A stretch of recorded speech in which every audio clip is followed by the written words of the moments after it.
Hello, dear friends. This is Phone Support Channel. Before you start watching this video, please subscribe to the channel and give it a like.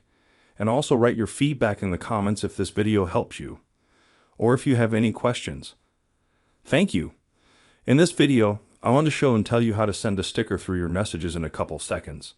Here's the most standard texting app, and you can send the most standard sticker through it. To do this, you need to open any chat room. After that, you click Write a Message, and click on the plus sign. After that, you select the item with stickers. You open it. And here you can choose absolutely any sticker you like, and you send it to your friend.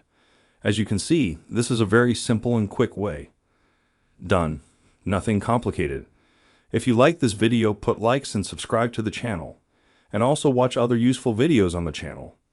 That was Phone Support. Bye bye. See you later.